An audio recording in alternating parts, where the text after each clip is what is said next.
Hi Devan, so we are on Chapter 8, Lesson 7, Writing Hundredths.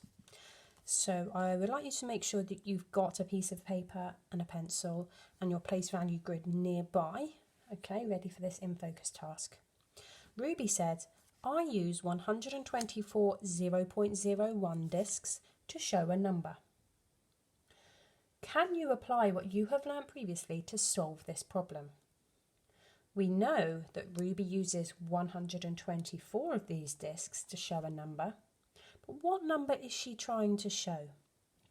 Pause the video now, see if you can give that a go. Right, so we know that these discs are representing what? What are they worth? These are each a hundredth. So if she's got 124 hundredths, that's the number she's trying to show, 124 hundredths, which as a fraction is written like so. Can we write this fraction as a decimal? What we need to do to write this as a decimal is regroup the number. So see if you can think back to our last lesson where we learned how to regroup numbers, regroup hundredths for tenths and regroup tenths for wholes. That's what we're going to have to do here. So the first thing we can do is look at how many groups of 10 are in 124. We're going to split 124 into 120 and 4 because 120 is in the 10 times table as it has a 0 on the end. Okay, so that makes it easier for us to work out. How many 10s are in 120? Well done if you said 12. Lots of 10, and that tells us how many tenths we can get from regrouping our hundredths. So in this picture, we have 12 groups of 10. 12 groups of 10 discs. Okay? So this shows that we've got 12 groups of tenths. We have regrouped 120 hundredths for 12 tenths. And then, of course, we've still got this 4, which represents 4 hundredths left over. So we've got 12 tenths and 4 hundredths. So I'm going to rewrite that out. 12 tenths and 4 hundredths. Now let's see if that's our answer. Let's get our place value grid. We've got our ones, our tenths, and our hundredths. So 12 tenths, 4 hundredths. Does that look right? Why not? How can I fix it? So we should know that we can only put one digit in each column. Okay, so we cannot put a 12 in the tenths column. What do we have to do instead?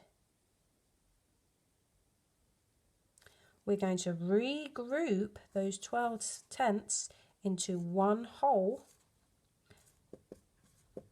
and 2 tenths. Okay, so we're going to keep the 2 in that column, and we've got 1 whole that's going to move to here. So our answer is 1.24. 124 hundredths is 1 whole, 2 tenths, 4 hundredths, 1.24. Okay, so we did that by regrouping.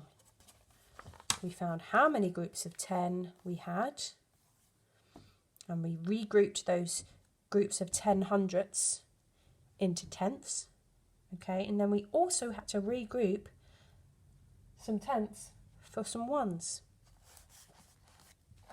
I know it's going to be tricky without having the discs to actually play with.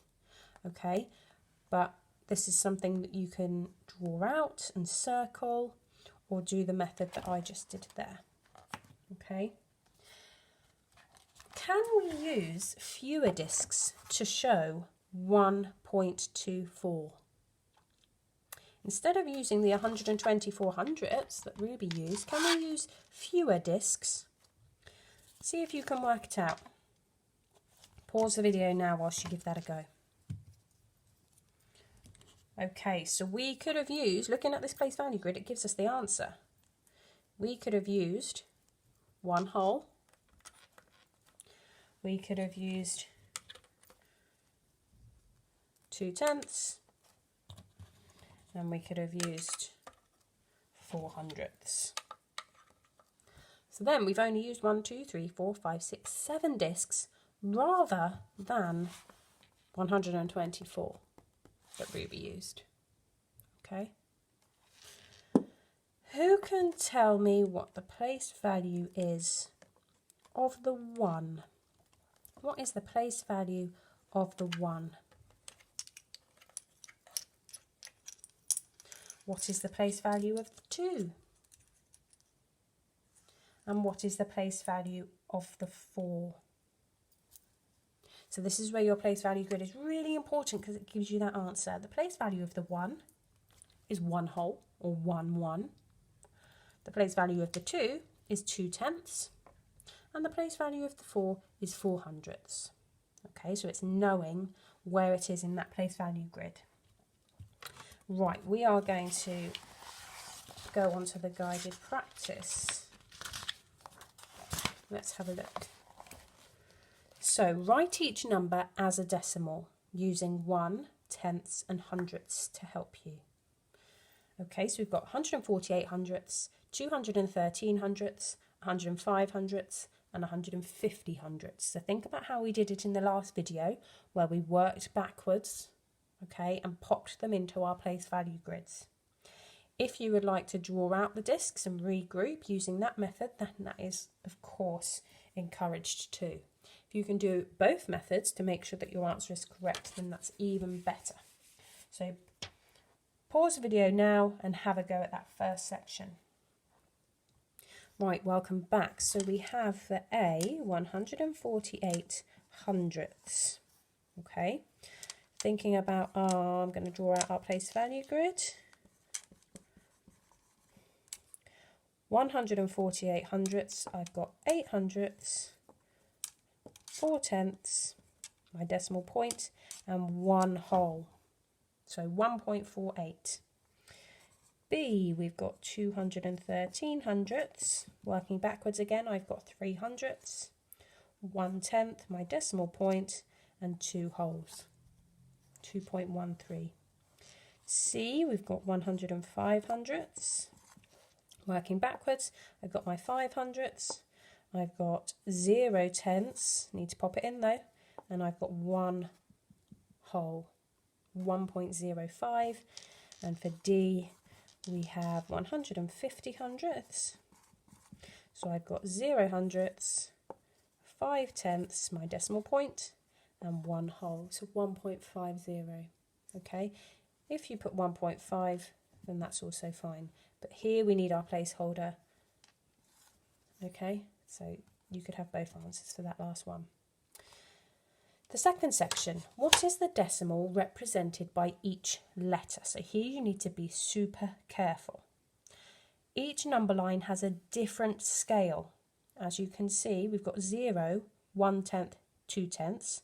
On this one, we've got 0 and then 1/10 is here. 2/10, 3/10, 4/10. And then on the last one, 1/10 is also in a different place. That means that the jumps in between the gaps are worth different amounts. So you need to work out how many jumps are in between each number, each point, because that will affect your answer. We might not always be counting up in hundredths. Okay, well, we might not always be counting up in 100ths. Have a little look at that. See if you can work out the missing numbers, and then we'll come back together for the answers. Pause the video now. Right, let's have a look.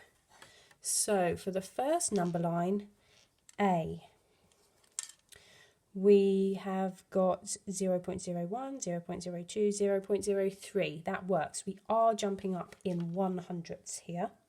So 400ths, 500ths, 600ths, 700ths, 800ths, 900ths. 900ths would be written as 0.09. Okay, so A is 0.09.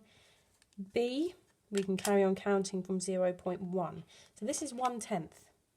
So we have to go 0.11, 0.12, 0.13, 0.14. Okay, because we've passed 1/10 now, so we need to make sure that 1/10 is in our tenths column. And C, I'll carry on from 0.14, 0.15, 0.16, 0.17.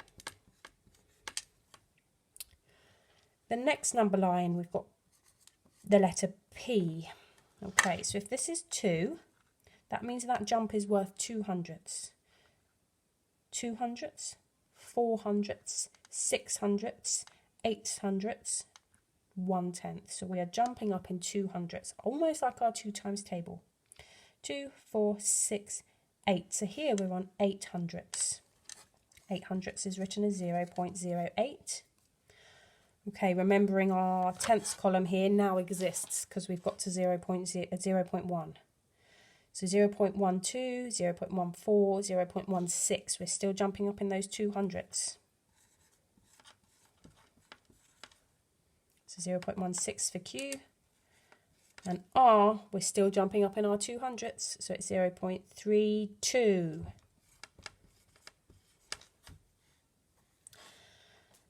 And the last one's a little bit tricky. We are jumping up in quarters. So 0.05 is 5 hundredths. What is half of 5 hundredths? Let's have a look. So let's go to X first. 0.1. We know we're halfway between 0.1 and 0.2, so it's going to be 0.15 for X. Y, this is where it gets tricky. In the middle would be 0.25, but we are not that close. So half of 0.05 would be 0.025, but we've got the 2/10, so it's 0.225. I know we haven't quite learnt about this extra column yet, so you might not have got that one, but well done if you did. Think of it as quarters. We know that 25 is a quarter, 50 is a half, and what would be 3/4, because that's going to help us with Z. We've got 0.425, 0.45, 0.475.